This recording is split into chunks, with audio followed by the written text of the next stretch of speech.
السلام علیکم ورحمۃ اللہ وبرکاتہ نحمدہ ونصلی علی رسولہ الکریم اما بعد فاعوذ باللہ من الشیطان الرجیم بسم اللہ الرحمن الرحیم سورہ انبیاء ایمانیات ثلاثہ کا اس میں تذکرہ ہے اور سٹارٹنگ میں ہی قیامت کا ذکر ہے اور قیامت سے کوئی بچ نہیں پائے گا. ہم کتنی ہی غفلت کر لیں، کتنا ہی ٹائم دنیا کے لیے دے لیں، آخر ایک دن سب نے مرنا ہے اور قیامت قائم ہوگی. اور قیامت مقرر، اس کا کوئی وقت مقرر نہیں ہے. قیامت کا تو پتہ ہے کہ قیامت آنی ہے، لیکن اس کا وقت کب آنی ہے یہ کسی کو بھی معلوم نہیں ہے. اعوذ باللہ من الشیطان الرجیم بسم اللہ الرحمن الرحیم اقترب للناس حسابهم وهم في غفلة معرضون ما يأتيهم من ذكر من ربهم محدث إلا استمعوه وهم يلعبون. قریب آ گیا ہے لوگوں کے حساب کا وقت اور وہ ہے کہ غفلت میں منہ موڑے ہوئے ہیں. یعنی قیامت کا وقت اتنا قریب ہے کہ انسان کو علم ہی نہیں ہے کہ کب آئے گا. قریب کا مطلب کہ بہت قریب ہے، اچانک بھی آ سکتا ہے.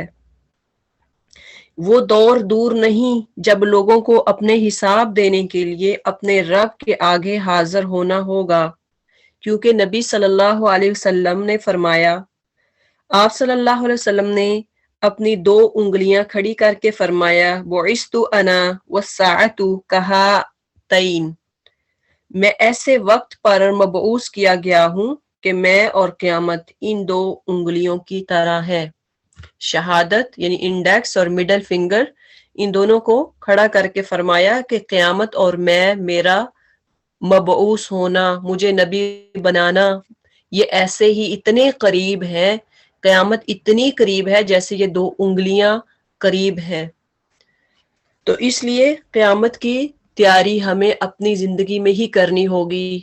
ہمارے پاس کوئی چانس نہیں ہوگا جب قیامت آ جائے گی، کوئی سوچنے کا موقع نہیں ہوگا.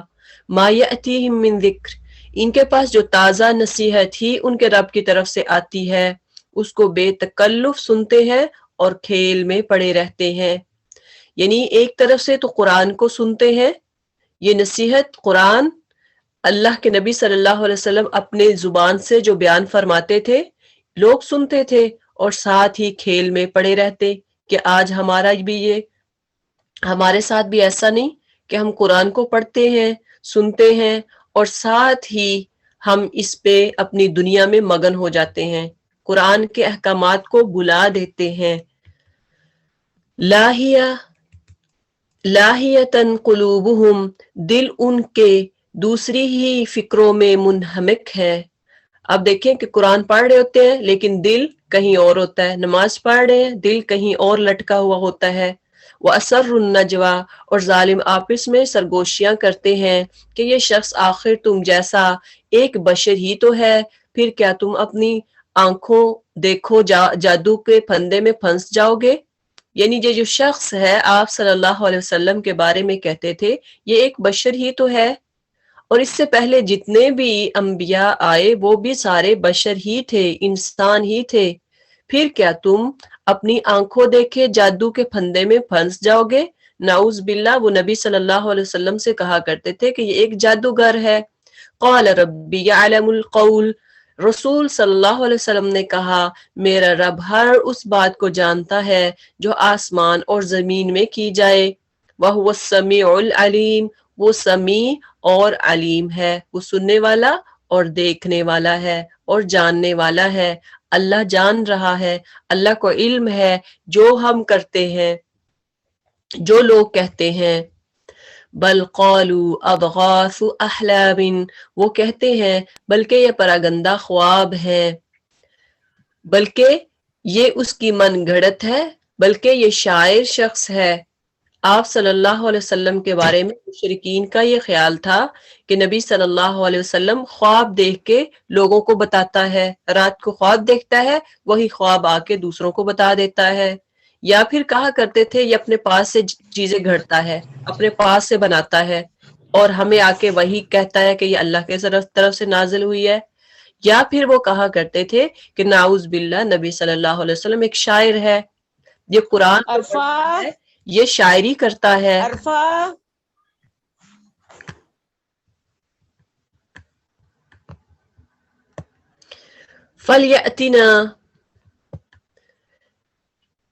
فَلْيَأْتِنَا بِآیَةٍ کَمَا أُرْسِلَ الْأَوَّلُونَ، ورنہ یہ لائے کوئی نشانی جس طرح پرانے زمانے کے رسول نشانیوں کے ساتھ بھیجے گئے تھے۔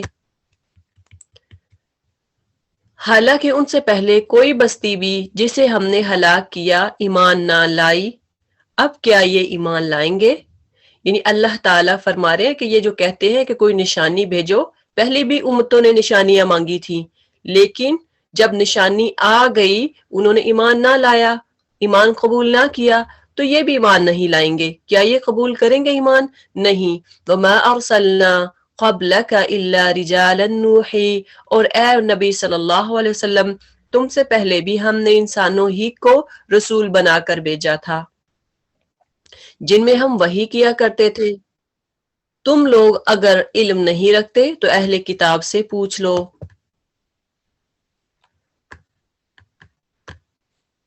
تو پہلے جتنے انبیاء آئے وہ سارے، جتنے رسول آئے وہ سارے انسان کی شکل میں تھے اور وہ کھاتے پیتے تھے۔ ان رسولوں کو ہم نے کوئی ایسا جسم نہیں دیا تھا کہ وہ کھاتے نہ ہوں اور نہ وہ سدا جینے والے تھے۔ یعنی انسان جو ہے جسد خاکی ہے، ایک دن انسان نے مرنا ہے۔ تو پہلے جتنے بھی انبیاء آئے وہ بھی ایسے ہی تھے جو کھاتے پیتے تھے، جو عام انسان تھے، اور وہ ہمیشہ رہنے والے بھی نہیں تھے، وہ ایسے نہیں تھے کہ جو ہمیشہ رہے۔ تو لہٰذا نبی صلی اللہ علیہ وسلم بھی ایک عام انسان ہے۔ آپ صلی اللہ علیہ وسلم بھی ایک عام انسان تھے، نہ نور تھے، نہ کوئی فرشتہ تھے، نہ کوئی اسپیشل تھے کہ یہ اسپیشل ہے، یہ تو گناہ کر ہی نہیں سکتے، ایسا نہیں تھا۔ اللہ تعالیٰ کے نبی صلی اللہ علیہ وسلم جو تھے وہ ایک عام انسان کی طرح تھے، ان کی بھی خواہشات تھی، ان کی بھی بیویاں تھیں، لیکن انہوں نے اپنی زندگی کو کیسے گزارا وہ ہمارے لیے ایک ایک اچھا نمونہ ہے، ہمیں ان کو فالو کرنا ہوگا، بالکل غلطیوں سے پاک، معصوم عن الخطا۔ ثم صدقناہم الوعد، پھر دیکھ لو کہ آخرکار ہم نے ان کے ساتھ اپنے وعدے پورے کیے، اور انہیں اور جس کو ہم نے چاہا بچا لیا، اور حد سے گزر جانے والوں کو ہلاک کر دیا۔ لوگو ہم نے تمہاری طرف ایک ایسی کتاب بھیجی ہے جس میں تمہارا ہی ذکر ہے، کیا تم سمجھتے نہیں ہو؟ یہ کتاب، اس میں اللہ تعالیٰ فرما رہے کہ تمہارا ہی ذکر ہے۔ کیا ہم نے دیکھا ہے؟ کیا ہم نے پڑھی اس کتاب کو پڑھا کہ اللہ نے ہمیں کہاں پہ ہمارا ذکر کر رہے ہیں؟ اللہ ہمیں کہتے ہیں کہ اگر تم نیک عمل کرو گے تو جنت میں جاؤ گے۔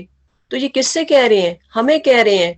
ہماری زندگی، ہمارے پیدا ہونے سے لے کر مرنے تک کی چیزیں اللہ تعالیٰ نے قرآن میں بیان کر دی، کیسے اٹھنا بیٹھنا ہے، کیسے کھانا ہے، کیسے چلنا پھرنا ہے، کیا اچھے کام کرو گے تو آپ کو کیا بدلہ ملے گا، سارا کچھ اللہ تعالیٰ نے کتاب میں بتا دیا۔ اس میں میرا ہی تو ذکر ہے، اس میں ہمارا ہی تو ذکر ہے۔ اللہ فرماتے ہیں یہ کتاب ہے جو اللہ تعالیٰ نے تمہارے پاس نازل کی۔ لوگو ہم نے تمہاری طرف ایک ایسی کتاب بھیجی ہے جس میں تمہارا ہی ذکر ہے، کیا تم سمجھتے نہیں ہو؟ کتنی ہی ظالم بستیاں ہیں جن کو ہم نے پیس کر رکھ دیا اور ان کے بعد دوسری کسی قوم کو اٹھایا۔ تو پہلے کتنی بستیاں آئیں جنہوں نے انکار کیا، انبیاء کو تسلیم نہ کیا، ان کے احکامات کو نہ مانا، تو ان کو تباہ و برباد کر دیا گیا، ان بستیوں کو الٹا دیا گیا، ان کے نام و نشان مٹا دیے گئے، ان کو پیس کر رکھ دیا گیا، اور اس کے بعد پھر اللہ کسی اور قوم کو لے آتے، کسی اور قوم کو بھیج دیتے۔ فلما احسوا، جب ان کو ہمارا عذاب محسوس ہوا تو لگے وہاں سے بھاگنے۔ کہا گیا بھاگو نہیں، جاؤ اپنے انہی گھروں اور عیش کے سامان میں جن کے اندر تم چین کر رہے تھے۔ کتنی بڑی بات ہے کہ انسان کس کے لیے جیتا ہے؟ اپنی اولاد کے لیے، اپنے والدین، اپنے بچوں، اپنے گھر بار، اپنا بزنس۔ سارا دن ہم کچن میں لگے رہیں گے، اپنے گھر کو سنوارنے میں لگے رہیں گے، اپنے گھر، اپنے آپ کو آرام دہ زندگی گزارنے میں لگے رہیں گے کہ مجھے یہ بھی چاہیے۔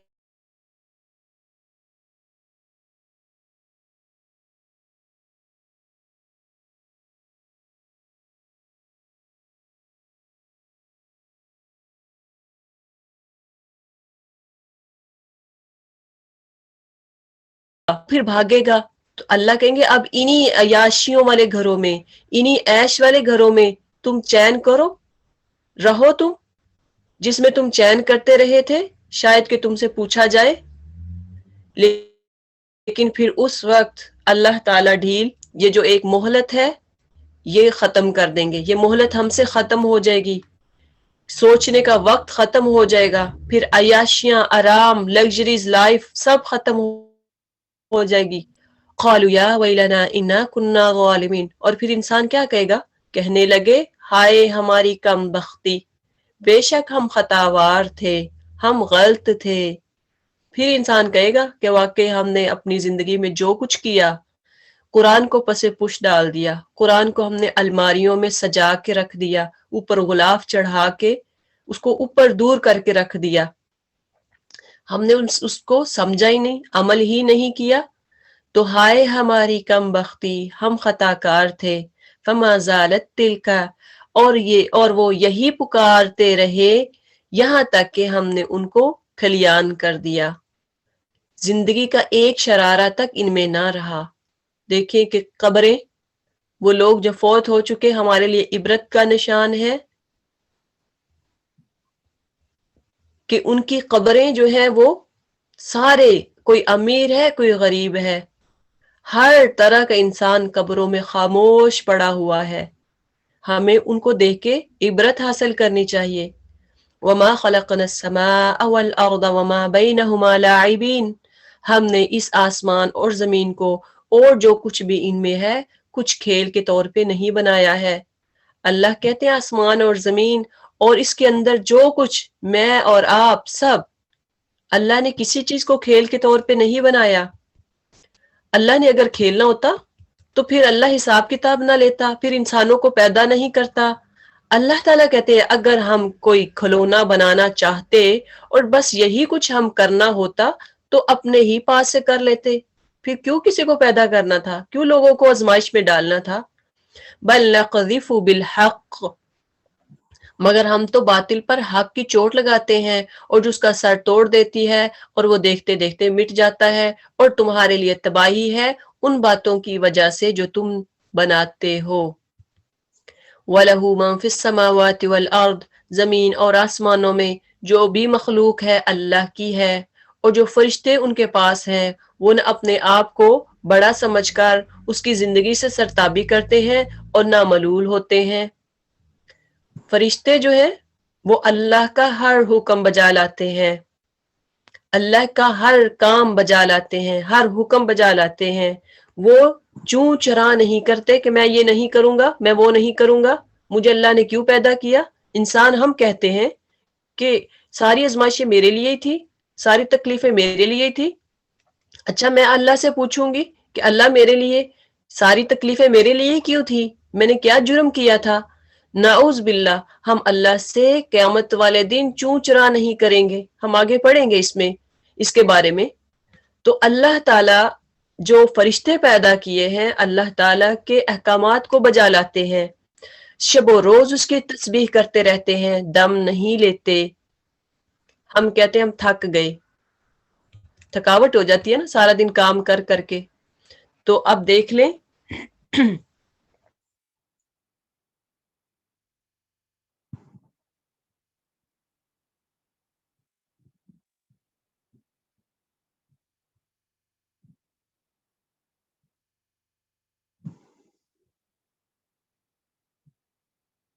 اللہ کی تسبیحات بیان کیا کریں، صبح و شام اللہ کا ذکر کیا کریں، چلتے پھرتے اللہ کا ذکر کیا کریں، تو کیا ہوگا کہ ایک تو تھکاوٹ دور ہو جائے گی۔ آپ صلی اللہ علیہ وسلم نے حضرت فاطمہ رضی اللہ تعالی عنہا کو جب وہ چکی پیس پیس کر ان کے ہاتھوں پہ چھالے پڑ جاتے، تھک جایا کرتی تھی، انہوں نے کہا کہ اللہ کے نبی مجھے کوئی غلام چاہیے جو میری جو چکی ہے اس کو پیسے یا گھر کے کام کرے۔ تو آپ صلی اللہ علیہ وسلم نے کیا غلام دے دیے تھے؟ کیا ان کے لیے نوکر چاکر دے دیے تھے؟ کیا میڈ دے دی تھی؟ نہیں، آپ نے فرمایا تھا اے فاطمہ سبحان اللہ الحمدللہ اللہ اکبر یہ پڑھا کر۔ تو ہم یہ تو نماز کے بعد یعنی پڑھنا چاہیے سبحان اللہ الحمدللہ اللہ اکبر لا الہ الا اللہ۔ اسی طرح سے باقی اذکار جو ہے صبح و شام اور چلتے پھرتے، کھانا بناتے ہوئے، صفائیاں کرتے ہوئے، آپ اکیلے ہوں اللہ کا ذکر کریں تو انشاءاللہ تھکاوٹ جو ہے وہ آپ کی کافی حد تک دور ہو جائے گی۔ ام اتخذوا آلہۃ من الارض ہم ینشرون، کیا ان لوگوں کے بنائے ہوئے عرضی خدا ایسے ہیں کہ بے جان کو جان بخش کر اٹھا کھڑا کرتے ہوں؟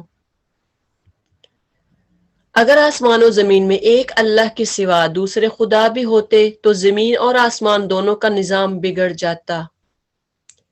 بس پاک ہے اللہ رب العرش ان باتوں سے جو یہ لوگ بنا رہے ہیں۔ تو جو کہتے ہیں کہ اللہ کے ساتھ، جو اللہ کے ساتھ شریک ٹھہراتے ہیں، الہ اللہ کی صفات کے ساتھ دوسروں کو ملاتے ہیں کہ وہ داتا بخش، گنج بخش، وہ داتا، وہ دینے والا، فلاں کے مزار پہ جانا، فلاں کے مزار پہ جانا، جا کے اس کے آگے سجدہ ریز ہونا، یہ کیا ہے؟ یہ شرک ہے۔ تو اللہ تعالی کے ساتھ کوئی دوسرا شریک نہیں ہے۔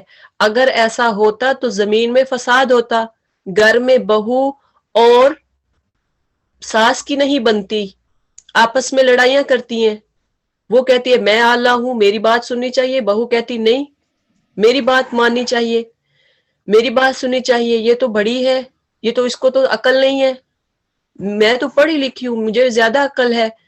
تو دو لوگ گھر میں میاں بیوی لے لیں، کتنا اتفاق ہوتا ہے؟ کیا ہم ہر بات کو، میاں کی ہر بات کو مانتے ہیں، تسلیم کرتے ہیں کہ آپ ٹھیک کہہ رہے ہیں؟ کوئی ایسی بات ہوتی ہے کہتے ہیں نہیں یہ صحیح نہیں ہے۔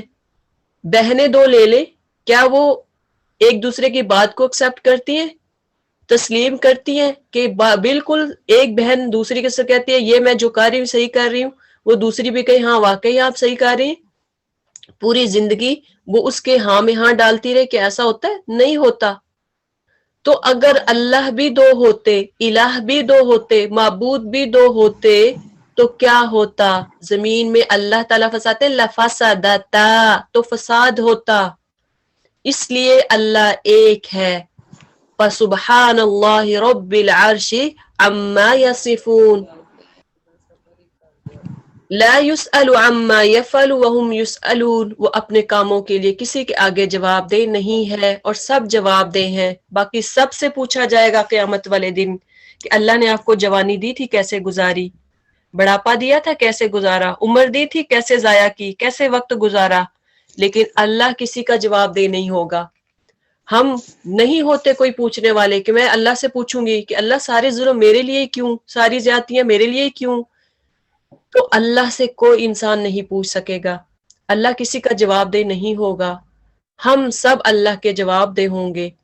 ام اتخذوا من دونہ آلہہ، کیا اسے چھوڑ کر انہوں نے دوسرے خدا بنا لیے ہیں؟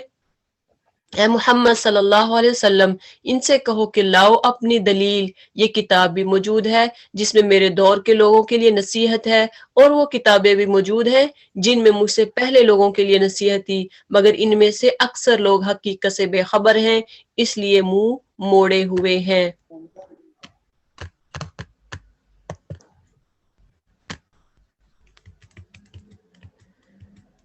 ہم نے تم سے پہلے جو رسول بھی بھیجا ہے اس کو یہی وحی کی ہے کہ میرے سوا کوئی خدا نہیں ہے، بس تم لوگ میری ہی بندگی کرو۔ وہ کہتے ہیں رحمان اولاد رکھتا ہے، سبحان اللہ، اللہ پاک ہے۔ پلیز میوٹ رکھیں۔ ہم نے تم سے پہلے جو رسول بھی بھیجا ہے اس کو یہی وحی کی ہے کہ میرے سوا کوئی الہ نہیں ہے، بس تم لوگ میری ہی بندگی کرو۔ وقالوا اتخذ الرحمن ولدا سبحانہ، اور یہ کہتے ہیں رحمان نے اولاد رکھی ہے، سبحان اللہ، اللہ پاک ہے، وہ تو بندے ہیں جنہیں عزت دی گئی ہے، اس کے حضور بڑھ کر نہیں بولتے، بس اس کے حکم پر عمل کرتے ہیں، جو کچھ ان کے سامنے ہے اسے بھی وہ جانتا ہے اور جو کچھ ان سے اوجھل ہے اس سے بھی وہ باخبر ہے، وہ کسی کی سفارش نہیں کرتے بجز اس کے جس کے حق میں سفارش سننے پر اللہ راضی ہو، اور وہ اس کے خوف سے ڈرے رہتے ہیں۔ اب دیکھیں کہ جو لوگ کہتے ہیں کہ سفارش قبول ہوگی، تو سفارش جو ہے وہ دو طرح کی ہے، شفاعت حق اور شفاعت باطلہ۔ شفاعت حق کیا ہے؟ یہ کنڈیشنل ہوگی، جس کو اللہ اجازت دے گا اسی کے بارے میں شفاعت کی جائے گی، اور پھر جو شفاعت کرے گا وہ قبول ہوگی۔ اور دوسری شفاعت کیا ہے؟ شفاعت باطلہ، وہ لوگ جو کہتے ہیں کہ نبی صلی اللہ علیہ وسلم میری سفارش کرے گا قیامت والے دن، اپنی کملی میں مجھے چھپا لے گا، میں اپنے نبی کے صدقے میں جنت میں چلا جاؤں گا، مجھے نبی میری سفارش کرے گا، تو ایسی شفاعت جو ہے وہ باطلہ ہے، اور ایسی کوئی سفارش بھی اللہ تعالیٰ قبول نہیں کریں گے۔ جس کو اللہ اجازت دے گا اسی کی ہی سفارش قبول کی جائے گی، اور کسی کی خواہش سے، کہ کوئی بندے کی خواہش سے کسی کی سفارش ہو، ایسا نہیں ہوگا۔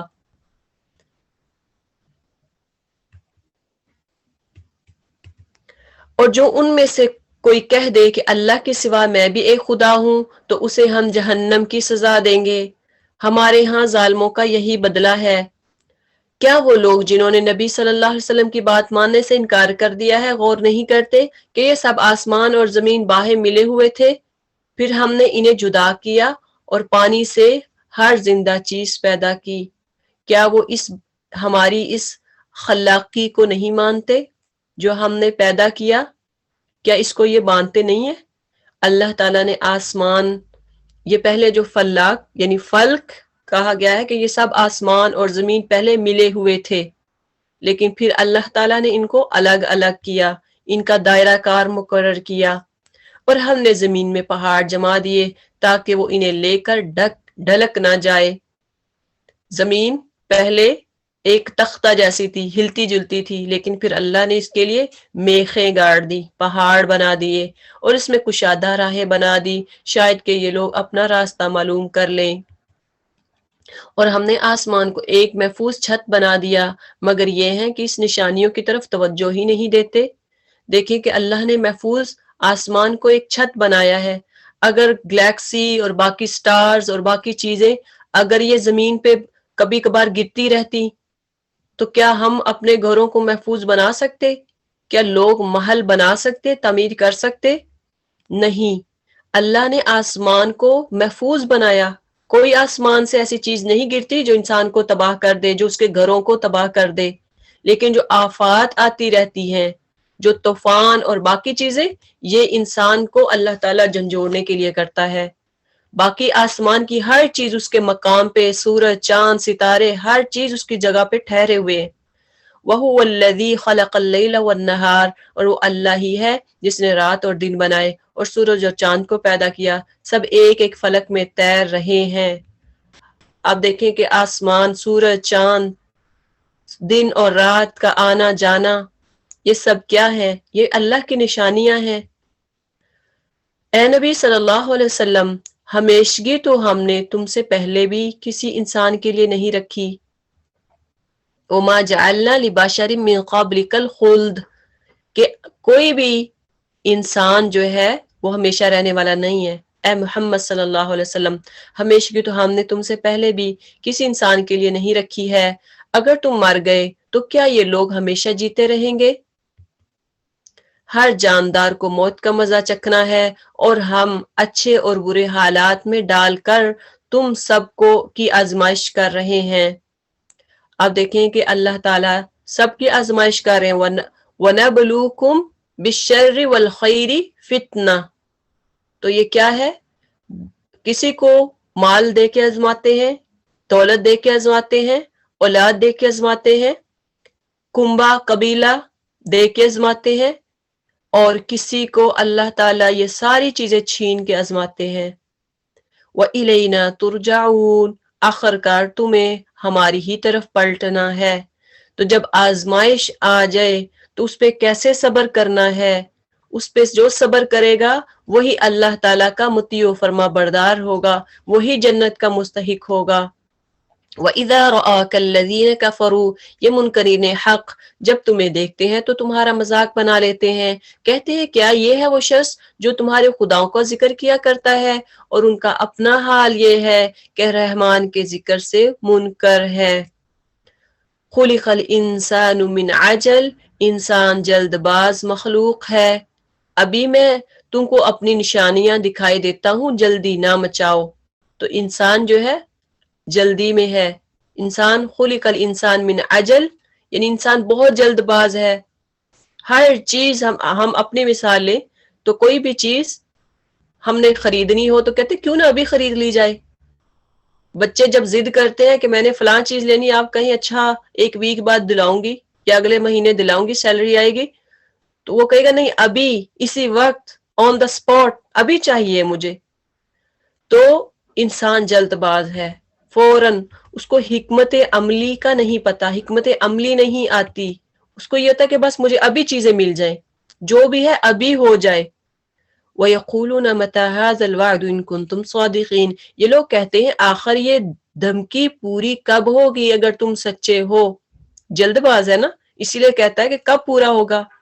جو آپ صلی اللہ علیہ وسلم کہہ رہے ہیں قیامت آئے گی، کب پوری ہوگی یہ دھمکی؟ لو یعلم الذین کفروا. کاش ان کافروں کو اس وقت کا کچھ علم ہوتا جبکہ یہ نہ اپنے منہ آگ سے بچا سکیں گے، نہ اپنی پیٹھیں، اور نہ ان کو کہیں سے مدد پہنچے گی. جس چیز کی یہ شور مچا رہے ہیں، جلدی کر رہے ہیں، تو قیامت جس دن یہ اپنے منہ کو آگ سے نہ بچا پائیں گے، نہ اپنی پیٹھوں کو بچا پائیں گے، اور نہ ان کو کہیں سے مدد ہوگی، پھر یہ کہیں گے کاش. بل تأتیہم بغتہ. بلا اچانک آئے گی، وہ بلا جو ہوگی اچانک آئے گی اور انہیں اس طرح یک لخت دبوچ لے گی کہ یہ نہ اس کو دفع کر سکیں گے اور نہ ان کو لمحہ بر مہلت ہی مل سکے گی. مذاق تم سے پہلے بھی رسولوں کا اڑایا جا چکا ہے، مگر ان کا مذاق اڑانے والے اسی چیز کے پھیر میں آ رہے ہیں جس کا وہ مذاق اڑاتے تھے.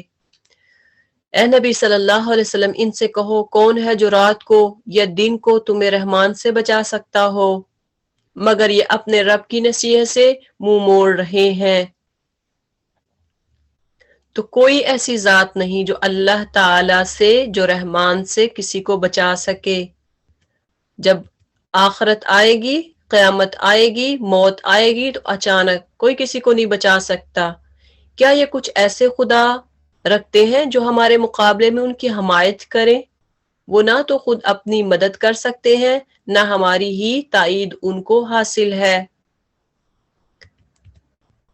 اصل بات یہ ہے کہ ان لوگوں کو اور ان کے آباء و اجداد کو ہم زندگی کا سر و سامان دیے چلے گئے، یہاں تک ان کو دن لگ گئے. مگر کیا انہیں نظر نہیں آتا کہ ہم زمین کو مختلف سمتوں سے گھٹاتے چلے آ رہے ہیں؟ پھر کیا یہ غالب آ جائیں گے؟ یعنی پہلے دیکھیں کہ پہلے عمریں بہت لمبی ہوا کرتی تھی، اور آج کی عمریں دیکھیں کہ کتنی چھوٹی ہو گئی. 60-65 سال، 40-50 سال، کوئی تو جوانی میں جا رہا، کچھ بچپن میں جا رہا. تو ایوریج کہہ لیں کہ 70 اور 80 کہہ لیں ایوریج جو ایج ہے انسان کی، تو پہلے تو کئی کے سالوں عمر ہوا کرتی تھی. تو اللہ تعالیٰ یہ عمریں جو ہے اس کو گھٹا رہے ہیں. اس کا کوئی پتہ نہیں، جیسے دن اور رات کا ہیر پھیر ہوتا ہے، چلتا رہتا ہے، اسی طرح انسان کے عروج اور زوال جو ہے یہ بھی آتا رہتا ہے. قل انما انذرکم بالوحی.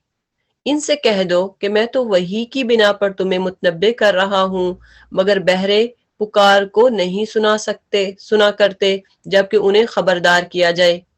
ایکچوئل وہ کیا ڈیف تھے؟ کیا وہ دیکھتے نہیں تھے؟ نہیں، اصل میں ان کے دل، اللہ نے ان پہ مہر لگا دی تھی، وہ سننا ہی نہیں چاہتے۔ آج ہم کسی سے ایسی بات کریں کہ قرآن کی کلاس لے لیں، قرآن کو سنیں، دورہ قرآن کر لیں، چلیں قرآن کا ترجمہ تشریح آپ سیکھیں سمجھیں، تو جنہوں نے نہیں سیکھنا ہوتا وہ سمن بکمن ہوتے ہیں، وہ آگے سے جواب ہی نہیں دیں گے۔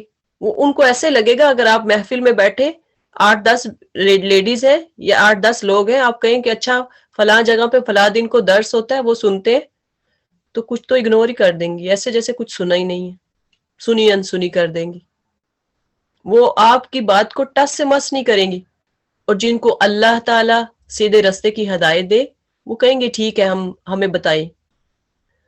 تو اصل میں وہ لوگ بہرے تھے، یعنی ان کے دلوں میں اللہ نے مہرے لگا دی تھی، تو ان کو اللہ تعالیٰ کہہ رہے ہیں مگر بہرے پکار کو نہیں سنا کرتے جبکہ انہیں خبردار کیا جائے، جبکہ انہیں بتایا جائے، تو وہ وحی کو کیسے وہ اس کو سنیں گے؟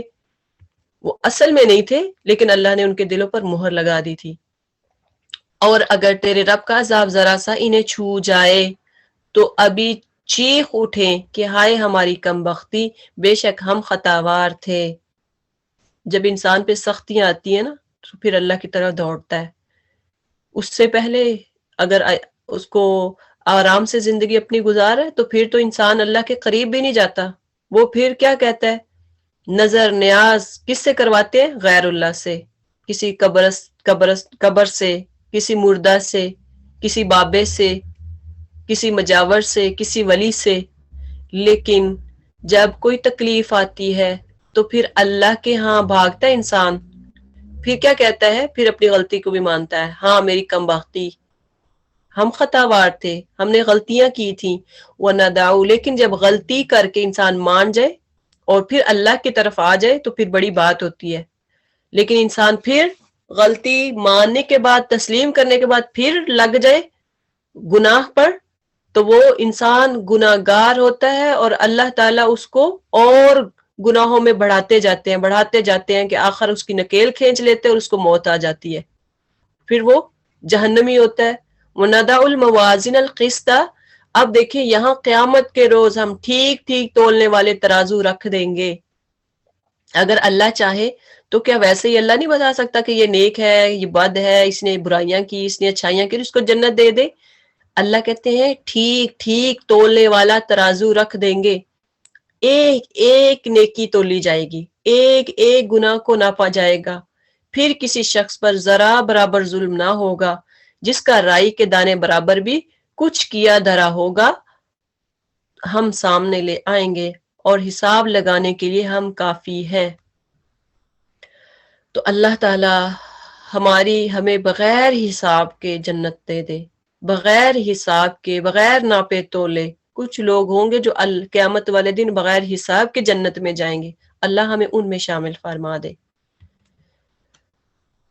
پہلے ہم موسیٰ اور ہارون کو فرقان اور روشنی اور ذکر عطا کر چکے ہیں ان متقی لوگوں کی بھلائی کے لیے۔ اب یہاں سے انبیاء کا تذکرہ ہے کہ موسیٰ علیہ السلام، ہارون، ان کو فرقان اور روشنی اور ذکر عطا کر چکے، اور ان متقی لوگوں کی بھلائی کے لیے الذین یخشون ربہم بالغیب، جو بے دیکھے اپنے رب سے ڈریں اور جن کو حساب کی اس گھڑی کا کھٹکا لگا ہوا ہو۔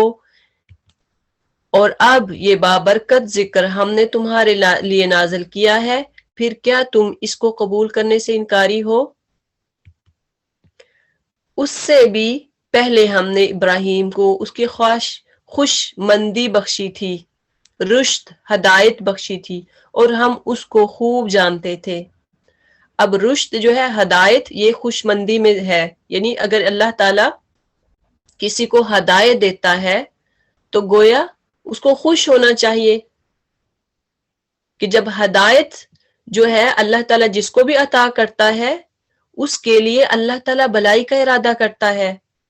من یرید اللہ بہ خیرا یفقہ فی الدین، جو ارادہ جس سے اللہ تعالیٰ بھلائی کا ارادہ کرتا ہے اس کو دین کی سمجھ دے دیتا ہے. تو اس لیے بھلائی کیا ہے، خوشمندی کیا ہے، اللہ کے دین کے ساتھ جڑ جانا. اذ قال لأبیہ، یاد کرو وقت جب کہ اس نے اپنے باپ اور اپنی قوم سے کہا تھا کہ یہ مورتیں کیسی ہیں جن کے تم لوگ گرویدہ ہو رہے ہو. آج گھروں میں جہاں بھی مورتیاں لگائی ہیں، تصویریں لگائی ہیں، ہم بڑے شوق سے ہمارے لوگ جو ہیں وہ شادی کی تصویریں بھی لگاتے ہیں، ولیمے کی تصویریں بھی بیڈ کے ساتھ چپکاتے ہیں، بیڈ کے اوپر. اور گھروں میں ہم نے اکثر لوگ بابوں کی تصویریں، ولیوں کی تصویریں، داتا بخش گنج بخش کی تصویریں. تو یہ پہلی جو قومیں تھی وہ بھی تو یہ مورتیاں لگاتی تھی کہ ان کو رسپیکٹ دیتے تھے. تو انہی سے پھر شرک آگے شروع ہو جاتا ہے. لہٰذا گھروں میں تصویریں لگانا یہ جائز نہیں ہے، گھروں میں مورتیاں لٹکانا یہ جائز نہیں ہے. یاد کرو وقت جب کہ اس نے اپنے باپ اور اپنی قوم سے کہا تھا کہ یہ مورتیں ہذہ التماثیل کیسی ہیں جن کے تم لوگ گرویدہ ہو رہے ہو.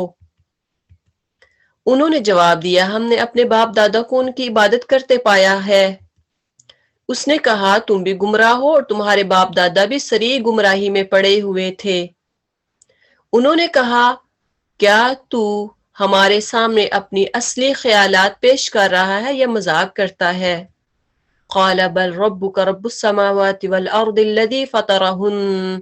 اس نے جواب دیا نہیں، بلکہ فی الواقع تمہارا رب وہی ہے جو زمین اور آسمانوں کا رب اور ان کا پیدا کرنے والا ہے. اس پر میں تمہارے سامنے گواہی دیتا ہوں. یہ ابراہیم علیہ السلام اور ان کے والد کا واقعہ ذکر ہو رہا ہے کہ کیسے انہوں نے اپنے باپ کو تبلیغ کی. وَتَاللَّهِ لَأَكِيدَنَّ أَصْنَامَكُمْ بَعْدَ أَن تُوَلُّوا مُدْبِرِينَ. اور خدا کی قسم میں تمہاری غیر موجودگی میں ضرور تمہارے بتوں کی خبر لوں گا. ابراہیم نے اپنے جو باپ اور باقی جو لوگ جو مورتیوں کو پوجتے تھے ان کو کہا، چنانچہ اس نے ان کو ٹکڑے ٹکڑے کر دیا.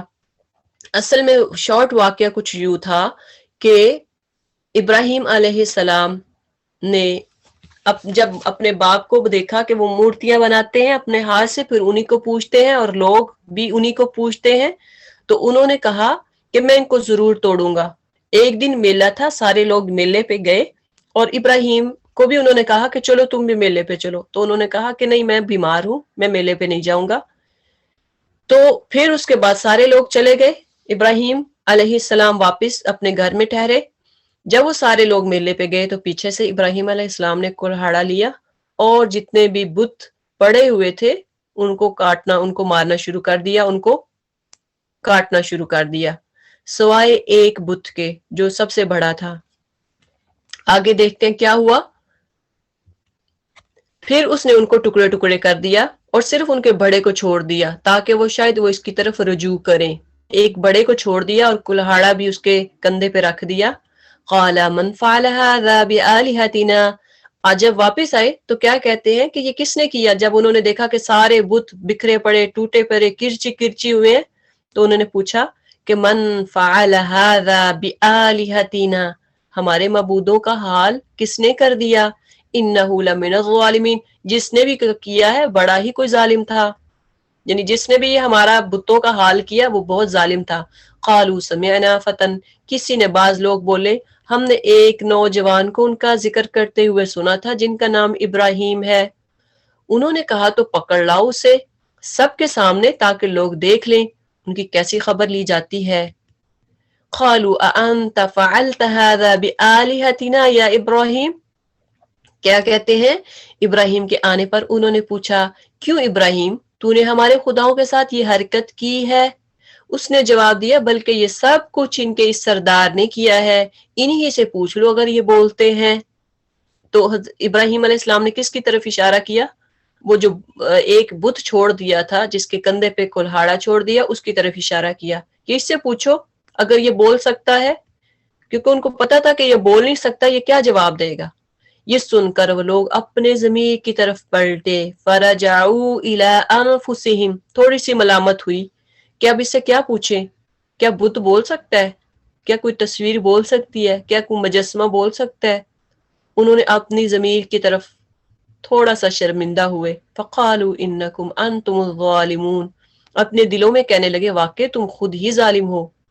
تھوڑی سی شرمندگی ہوئی لیکن پھر ثم نکسوا علی رؤوسہم، مگر پھر ان کی مت پلٹ گئی، پھر مت ماری گئی اور بولے لقد علمت ما هؤلاء ينطقون، تو جانتا ہے کہ یہ بولتے نہیں ہیں. یعنی پھر ہی خود ہی اسے کہنے لگے ابراہیم سے کہ تمہیں پتہ ہے یہ بولتے نہیں ہیں. قال افتعبدون من دون اللہ، ابراہیم نے کہا پھر کیا تم اللہ کو چھوڑ کر ان چیزوں کو پوج رہے ہو جو نہ تمہیں نفع پہنچانے پر قادر ہے نہ نقصان پہ. اف لکم، تف ہے تم پر، افسوس ہے تم پر اور تمہارے ان معبودوں پر جن کی تم اللہ کو چھوڑ کر پوجا کرتے ہو، کیا تم کچھ بھی عقل نہیں رکھتے؟ انہوں نے جواب دیا جلا ڈالو اس کو اور حمایت کرو اپنے خدا کی، اگر تم کچھ کرنا ہے، اگر تمہیں کچھ کرنا ہے تو اپنے خداؤں کی حمایت کرو. ہم نے کہا یا نار کونی بردا وسلاما علی ابراہیم، اے آگ ٹھنڈی ہو جا اور سلامتی والی بن جا ابراہیم پر. اب دیکھیں کہ ابراہیم کو پر اللہ تعالیٰ نے آگ کو سلامتی والا بنا دیا. تو کبھی کبھی جو نیچرل لاز ہوتے ہیں ان کو اللہ تعالیٰ بدل دیتے ہیں. اب دیکھیں کہ لا کے آگ کا کام کیا ہے؟ جلانا، آگ جلا دیتی ہے.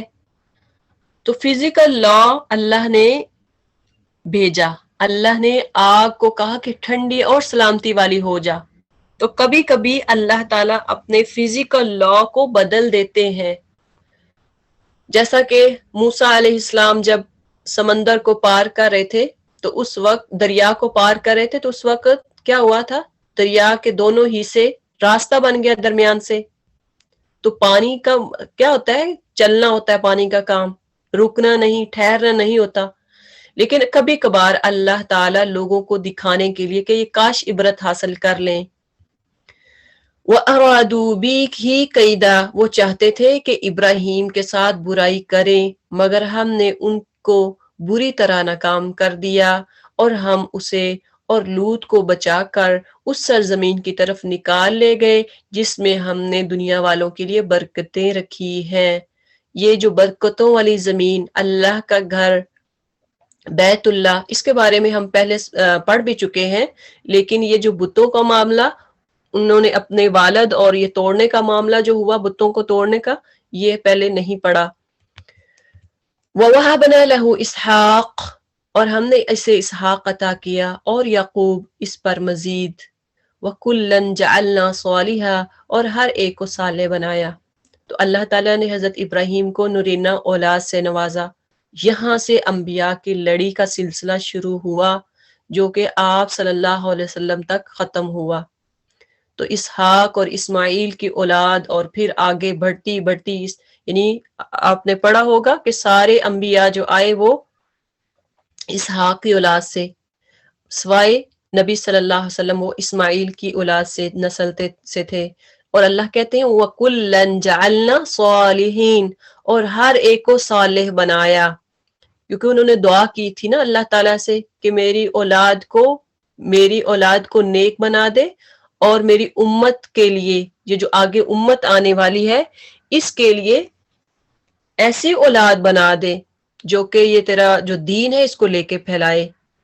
وَجَعَلْنَا أَئِمَّةً يَهْدُونَ بِأَمْرِنَا، اور ہم نے ان کو امام بنا دیا جو ہمارے حکم سے رہنمائی کرتے تھے. اور ہم نے انہیں وحی کے ذریعے نیک کاموں کی اور نماز قائم کرنے اور زکوٰۃ کی ہدایت کی، وہ ہمارے عبادت گزار تھے. اور لوط کو ہم نے حکم اور علم بخشا اور اسے اس بستی سے بچا کر نکال دیا جو بدکاریاں کرتی تھی. در حقیقت وہ بڑی ہی بری فاسق قوم تھی. وَأَدْخَلْنَاهُ فِي رَحْمَتِنَا إِنَّهُ مِنَ الصَّالِحِينَ، اور لوط کو ہم نے اپنی رحمت میں داخل کیا، وہ صالح لوگوں میں سے تھے. اور یہی نعمت ہم نے نوح کو دی، یاد کرو جب کہ ان سے پہلے اس نے ہمیں پکارا ہم نے اس کی دعا قبول کی، فَنَجَّيْنَاهُ وَأَهْلَهُ مِنَ الْكَرْبِ الْعَظِيمِ، اور اسے اور اس کے گھر والوں کو کرب عظیم سے نجات دی۔ اب کرب کیا ہوتا ہے؟ کرب عظیم سے مراد کہتے ہیں یا تو ایک بد کردار قوم کے درمیان زندگی بسر کرنے کی مصیبت ہے۔ کرب عظیم یعنی ایک ایسی بد کردار قوم، اس کے درمیان کوئی رہنا آسان کام نہیں ہے، جیسا کہ حضرت لوط علیہ السلام بدکار اور بد کردار قوم کے درمیان رہے۔ کیا یہ آسان کام ہوتا ہے؟ لیکن ہم دیکھیں جو ایسے معاشرے میں جو لوگ رہنے والے ہیں جہاں پہ ایسا کریکٹر لیس لوگ رہتے ہوں، یا ایسے لوگ ایسی قوم ہو جہاں پہ برائی اور زیادتی اور زنا عام ہو، جہاں پہ ناپو تول عام ہو، جہاں پہ ناپو تول میں بے انصافیاں، جہاں پہ قانون نہ ہو یعنی جنگل کا قانون ہو، جہاں پہ حیا ہی نہ ہو، بے حیائی عام ہو، شارٹ لباس پہنا جا رہا ہو، عورت اور مردوں کے لباس میں کوئی فرق نہ ہو، تو ایسے معاشرے میں رہنا کیا آسان کام ہے؟ نہیں، آسان نہیں ہے۔ لیکن اب جو لوگ کہتے ہیں کہ ہم تو ایسے معاشرے میں رہتے ہیں جہاں پہ یہ برائی عام ہے، تو ہم کیسے بچیں، ہم کیا کریں؟ ہم ان کو فالو کرتے ہیں، ان کے لباس کو دیکھتے ہیں، ویسا پہننے کی کوشش، ویسا بننے کی کوشش، ہم نا ہیئر سٹائل جو ہے ویسے کرنے کی کوشش کرتے ہیں، جینز ویسے پہننے کی کوشش کرتے ہیں، شارٹس ویسے پہننے کی کوشش۔ کیا کریں ہم؟ کیا ہم اپنے آپ کو بدلیں؟ کیسے بدل سکتے ہیں ایسے لوگوں میں؟ وہ مجھے دیکھیں گے تو وہ مجھے کہیں گے یہ کیا آڈ ہے، عبایا پہنا ہوا ہے اس نے، تو برقع پہنا ہوا ہے۔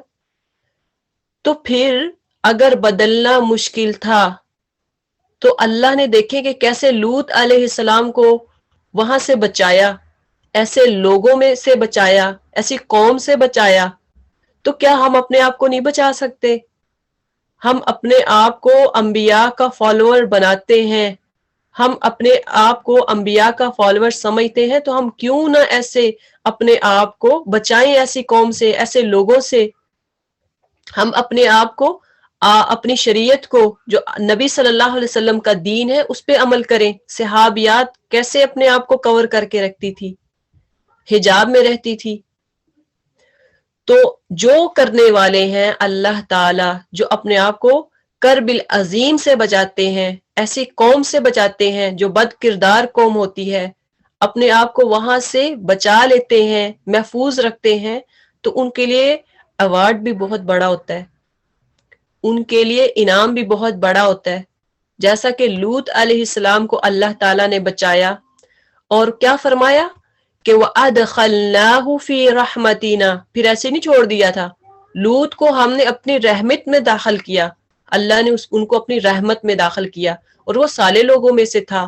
ہم بھی کیوں نہ اب اللہ کی رحمت میں داخل ہوں، ہم کیوں نہ حجاب کریں، ہم کیوں نہ ایسا لباس پہنے جس سے اللہ کی رضا ہو، ہم کیوں نہ اپنے آپ کو ایسا بنائیں جس میں اللہ خوش ہو اور نیک لوگوں میں بن جائیں، چاہے آپ کو لوگ دیکھ کر اوٹ سمجھیں۔ وَنَصَرْنَاهُ مِنَ الْقَوْمِ الَّذِينَ كَذَّبُوا بِآيَاتِنَا، اور اس قوم کے مقابلے میں اس کی مدد کی جس نے ہماری آیات کو جھٹلایا تھا، اور وہ بڑے برے لوگ تھے، بس ہم نے ان سب کو غرق کر دیا۔ اور اسی نعمت سے ہم نے داؤد اور سلیمان کو سرفراز کیا۔ یاد کرو وہ موقع جبکہ وہ دونوں ایک کھیت کے مقدمے میں فیصلہ کر رہے تھے، جس میں رات کے وقت دوسرے لوگوں کی بکریاں پھیل گئی تھی، اور ہم ان کی عدالت خوب دیکھ رہے تھے۔ فَفَهَّمْنَاهَا سُلَيْمَانَ، اور اس وقت ہم نے صحیح فیصلہ سلیمان کو سمجھا دیا۔ آپ کہتے ہیں کہ فہم جو ہے اور عقل، ایک بندہ کہے کہ میں تو بڑا عقل والا ہوں، لیکن اس میں فہم نہ ہو، حکمت نہ ہو، تو عقل ہو سکتا ہے انسان کی، کبھی انسان کی عقل غالب آ جاتی ہے نا، تو وہ ایسا فیصلہ، غلط فیصلہ بھی کر جاتا ہے۔ تو اس لیے عقل کے ساتھ ساتھ حکمت بھی انسان کو آنی چاہیے، بلکہ حکمت زیادہ ہونی چاہیے۔ آج ہم عقل والے تو بنتے ہیں لیکن ہمارے پاس حکمت نہیں ہوتی، ہم حکمت سے خالی ہوتے ہیں، ہم اپنے آپ کو عقل والا کہلاتے ہیں۔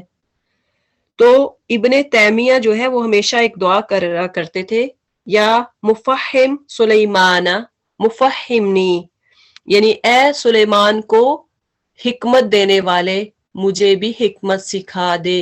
تو ہمیں بھی دعا کرنی چاہیے کہ اللہ سلیمان کو حکمت دینے والے، انبیاء کو حکمت دینے والے ہمیں بھی حکمت دے دے، ہمیں بھی حکمت سکھا دے۔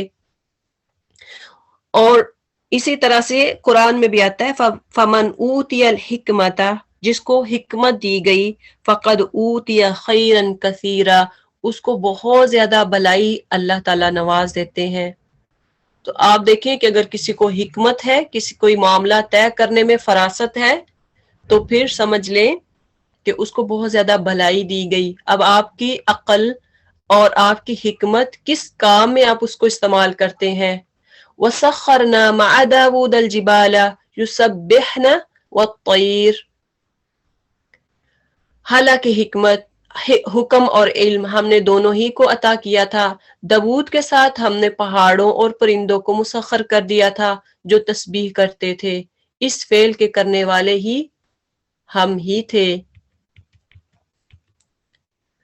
اور ہم نے اس کو تمہارے فائدے کے لیے ذرا بنانے کی صنعت سکھا دی تھی تاکہ تم کو ایک دوسرے کی مار سے بچائے، پھر کیا تم شکر گزار ہو۔ اب دیکھیں کہ یہاں پہ اللہ تعالیٰ نے حضرت سلیمان علیہ السلام کو، یہاں پہ اللہ تعالیٰ نے انبیاء کو کیا سکھایا تھا؟ ایک تو پرندوں کے ساتھ بولنا، اور پھر اس کے بعد اور کیا کوالٹی تھی ان میں؟ حضرت داود کو اللہ نے لوہے کی زرہ بنانے کا طریقہ سکھایا۔ ایک طرف سے وہ نبی تھے اور دوسری طرف سے وہ لوہے کا کام یعنی زرہ بناتے تھے۔ تو ہم کیا کہتے ہیں، ہمارا مائنڈ کیا ہے کہ جو مولوی ہے، جو عالم ہے، جو مفکر ہے، وہ جو اسکالر ہے وہ صرف اسکالر ہی رہے، وہ صرف اسکالر رہے، جو حافظ ہے وہ صرف حافظ رہے۔ ہمارے معاشرے میں بیلنس نہیں ہوتا۔ ہم کہتے ہیں حافظ وہ انوینٹر نہیں ہو سکتا، وہ کوئی چیز ایجاد نہیں کر سکتا۔ جو عالم ہے وہ صرف عالم ہی رہے۔ جو پولیٹیشنز ہیں وہ صرف پولیٹیشن، وہ حافظ نہ ہو، وہ درس نہ دیتا ہو، وہ عالم نہ ہو۔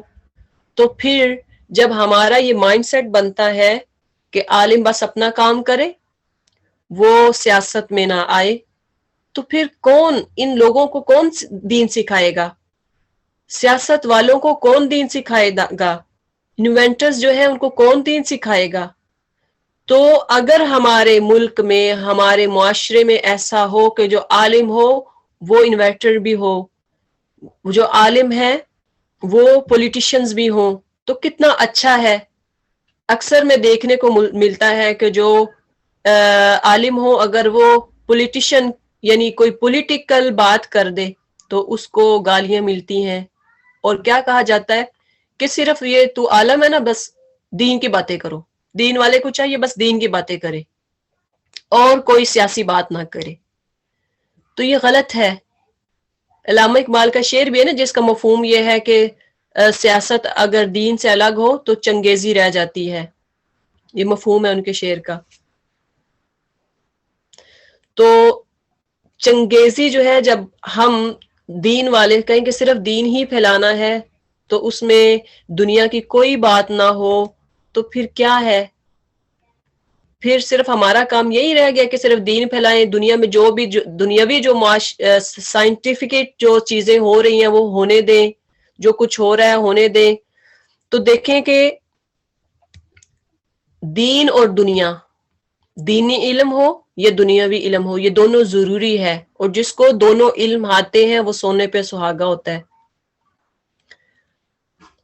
انبیاء کو بھی اللہ نے دونوں علم سکھائے. وَمِنَ الشَّيْطَانِ مَن يَغُوصُونَ لَهُ وَيَعْمَلُونَ عَمَلًا دُونَ ذَلِكَ، اور شیاطین میں سے ہم نے ایسے بہت سو کو اس کا تابع بنا دیا تھا جو اس کے لیے غوطے لگاتے اور اس کے سوا دوسرے کام کرتے تھے. یہ حضرت سلیمان علیہ السلام کے تابع تھے. ان سب کے نگراں ہم ہی تھے. اور یہی خوشمندی اور حکم و علم کی نعمت ہم نے ایوب کو دی تھی. یاد کرو جب کہ اس نے اپنے رب کو پکارا کہ مجھے بیماری لگ گئی ہے اور تو ارحم الراحمین ہے. ایوب نے مشکل میں کس کو پکارا؟ اللہ تعالیٰ کو. فاستجبنا لہ، ان کو کوئی سکن ڈیزیز تھی تو اللہ کو پکارا، اور اس کے بعد پہلے ان کی جب ان کو بیماری لگی ان کو سب کوئی چھوڑ کے چلا گیا تھا، لیکن پھر اللہ تعالیٰ نے وہ ڈیزیز ختم کی، دعا کی انہوں نے تو وہ بیماری ختم ہوئی. اس کے بعد اللہ تعالیٰ نے ان کو اولاد بھی دے دی، بیویاں بھی دے دی، مال و دولت بھی دے دیا، سب کچھ دے دیا. تو یہاں سے ہمارے لیے بھی ایک لیسن ہے کہ جب تنگی آ جائے، مشکل آ جائے تو گھبرانا نہیں ہے، پریشان نہیں ہونا، اپنے آپ کو اللہ سے دور نہیں کر لینا بلکہ اللہ کے اور قریب آنا ہے، دعائیں کرنی ہے. اور مشکل کے بعد ان مع العسر یسرا، ہر مشکل کے بعد آسانی ضرور ہوتی ہے. فاستجبنا له فکشفنا ما به من ضر، ہم نے اس کی دعا قبول کی اور جو تکلیف اسے تھی اس کو دور کر دیا.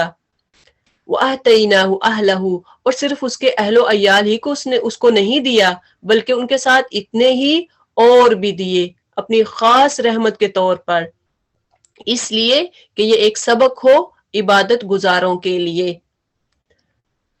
تو یہاں پہ آپ نے دیکھا ہے کہ کبھی عالم وہ سوسائڈ کر کے نہیں مرتا. کوئی حافظ، کوئی قاری کبھی دیکھا ہو کہ اس نے سوسائڈ کیا ہے اور وہ مر گیا ہے؟ آپ دیکھتے ہیں، نیوز پڑھتے ہیں، سے سنتے رہتے ہوں گے کہ اکثر لوگ تنگ آ گئے، کسی کے ہاں کوئی تکلیف ہوئی، کسی کو کوئی پرابلم ہوئی، مشکل ہوئی تو اس نے سوسائڈ کر لیا، خودکشی کر لی. لیکن کسی کا مال ختم ہو گیا، اچانک آفت آئی، سب کچھ تباہ ہو گیا، اس نے خودکشی کر لی. تو کبھی آپ نے نہیں دیکھا ہوگا کہ عالم، حافظ، قاری، اسکالر کو کہ اس نے سوسائڈ کیا ہو.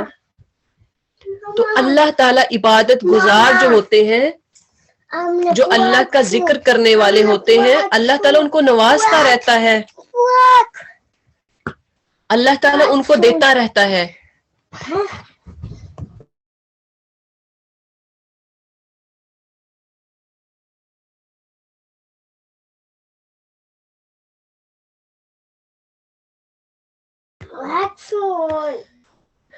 تو اللہ تعالیٰ نے یہاں بھی کیا کہا کہ جب ایوب علیہ السلام کو بیماری کے بعد اللہ تعالیٰ نے ان کو پھر اہل و عیال کے ساتھ ساتھ اللہ نے اپنی رحمت سے نوازا.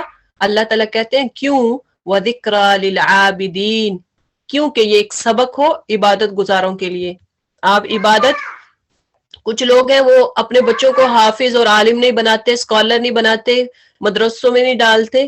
کیوں؟ کہ ان کا فیوچر تباہ ہو جائے گا، وہ کیسے کمائیں گے، کہاں سے کھائیں گے، وہ تو صرف مسجد کے ہو کے رہ جائیں گے. تو اللہ کے بندوں جو اسکالر تھے ان کو کون جو اسکالر ہیں ان کو کون کھلاتا پلاتا ہے؟ وہ عام لوگوں سے اچھا کھاتے پیتے ہیں. اللہ نے ان کا ذریعہ آمدن یعنی ایسی جگہوں سے رکھا ہوتا ہے کہ انسان گمان بھی نہیں کرتا. حق حلال کا کھاتے ہیں، حلال کا کھاتے ہیں، کسی کو دھوکہ دے کے، کسی کو غصب کر کے، کسی کے چھین کے نہیں کھاتے. اللہ تعالیٰ نوازتا ہے.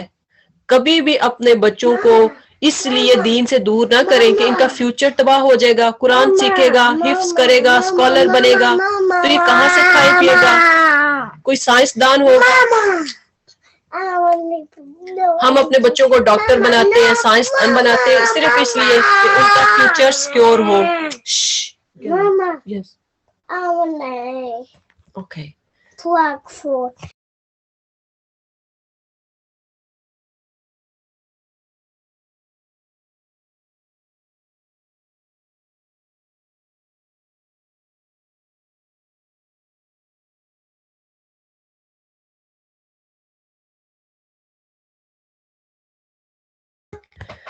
وَإِسْمَاعِيلَ وَإِدْرِيسَ وَذَا الْكِفْلِ، اور یہی نعمت اسماعیل اور ادریس اور ذی الکفل کو دی کہ یہ سب صابر لوگ تھے، صبر کرنے والے تھے۔ تو اللہ تعالیٰ سے دعا ہے کہ اللہ تعالیٰ ہمیں اپنے انبیاء کی نقش قدم پہ چلنے کی توفیق دے۔ ہمیں کبھی بھی اپنے آپ کو دین سے دور اس لیے نہیں کرنا چاہیے کہ میں اگر دین سے دور اپنے آپ کو اس لیے کروں کہ میں دنیاوی کام کے لیے بھاگوں، میں دنیاوی نفع حاصل کروں، میری جاب ختم ہو جائے گی، میرا فلاں کام ختم ہو جائے گا، میں اپنا فیوچر کیسے سیکیور کروں گی اگر میں دین کے ساتھ جڑ جاؤں گی۔ دین کبھی بھی کسی کو نہیں روکتا کہ آپ دنیاوی کام کریں، دین آپ کو نہیں روکتا کہ آپ جاب کریں، دین آپ کو نہیں روکتا کہ آپ باہر جا کے کام کریں۔ دین تو آپ کو آپ اتنی آسانیاں بانٹتا ہے، جو دین پڑھتے ہیں یا پڑھے ہیں ان کو پتہ ہے کہ کتنی آسانیاں ہوتی ہیں۔ ہم جنہوں نے پڑھا نہیں ہوتا وہ دین کو اپنے آپ پہ مشکل بنا لیتے ہیں، کوئی بھی مسئلہ ہوتا ہے ہم مشکل اتنا بنا لیتے ہیں، ہم سمجھتے ہیں کہ یہ تو پتہ نہیں دین میں کیا اتنی مشکلات ہیں، میں تو یہ کام نہیں کر سکتی وہ نہیں کر سکتی۔ ایسا کچھ نہیں ہے، دین آسانیوں کا ہے۔ آپ دیکھیں کہ حضرت عائشہ رضی اللہ تعالی عنہا نے جنگیں لڑی تھیں، تو جنگ صفین کے نام سے جنگ جمل ہے، جنگیں لڑی انہوں نے۔ تو کیا ایک دیندار ایک اسکالر کیا وہ پولیٹیشنز نہیں ہو سکتے؟ ہو سکتے ہیں۔ ایک دیندار سائنسدان نہیں ہو سکتے ہیں۔ دین اور دنیا دونوں ربنا آتنا فی الدنیا